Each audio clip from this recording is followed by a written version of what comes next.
मैं एक कुर्सी हूँ और मुझे याद है जब वो पहली बार मुझ पर बैठा था तब उसके पैर जमीन तक नहीं पहुँचते थे। उसकी माँ उसके पीछे खड़ी रहती थी और हर कुछ देर में कहती, सीधा बैठ जाओ, गिर जाओगे। वो हमेशा की तरह हंसा करता था और कहता, मैं बड़ा हो गया हूँ। लेकिन मुझे पता था वो अभी बहुत छोटा था, इतना छोटा कि उसकी माँ के बिना उसे नींद भी नहीं आती थी। दिन गुजरते गए, वो रोज मुझ पर बैठता, कभी होमवर्क करने, कभी अपने खिलौने लेकर, कभी बिना किसी वजह के बस बैठने। उसकी माँ किचन से आवाज लगाती, खाना लग गया, और वो कहता, बस 5 मिनट। मुझे कभी समझ नहीं आया कि इंसानों के 5 मिनट कभी कभी आधे घंटे के क्यों होते हैं। फिर वो बड़ा होने लगा, उसकी किताबें बदल गईं, उसके कपड़े बदल गए, उसकी आवाज बदल गई, लेकिन उसकी एक चीज नहीं बदली। जब भी वो परेशान होता वो मेरे पास आकर बैठ जाता। फिर एक दिन उसने अपनी माँ से कहा, मुझे जाना है। माँ कुछ देर चुप रही। उन्होंने पूछा, कितने दिनों के लिए? वो बोला, पता नहीं।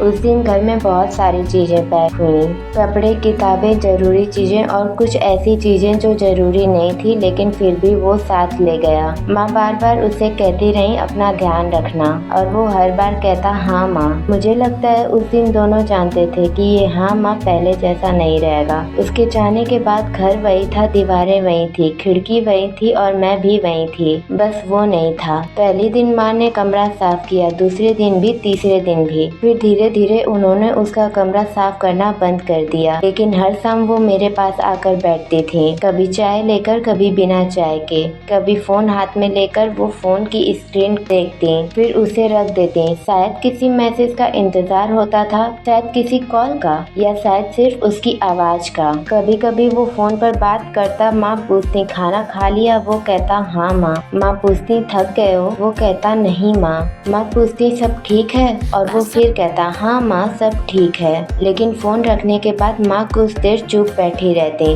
शायद माँ को पता होता है कि बच्चे जब कहते हैं सब ठीक है तो सब ठीक नहीं होता है, और शायद बच्चों को भी पता होता है कि माँ सब समझ जाती है। फिर एक दिन बहुत सालों बाद घर का दरवाजा खुला, वो वापस आया।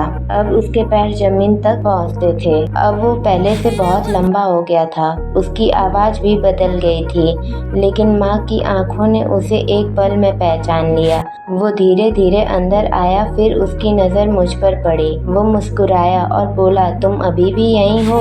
मैं कुछ कह नहीं पाई, क्योंकि मैं तो एक कुर्सी थी ना। लेकिन अगर मैं कह पाती तो उससे कहती, हाँ मैं यहीं थी, तुम्हारे जाने के बाद भी, तुम्हारी माँ के इंतजार के वक्त भी, और उन शामों में भी जब घर में तुम्हारी आवाज नहीं होती थी, और उन रातों में भी जब तुम्हारी माँ तुम्हारे कमरे का दरवाजा खोलकर बस कुछ देर खड़ी रहती थी। मैं यहीं थी, तुम्हारे लौटने का इंतजार करते हुए। कुछ चीजें पुरानी हो जाती हैं, लेकिन उनसे जुड़ी यादें कभी पुरानी नहीं होती। और शायद घर सिर्फ वो जगह नहीं होता जहाँ हम रहते हैं, कभी कभी घर वो होता है जो हमारे चले जाने के बाद भी हमारा इंतजार करता रहता है।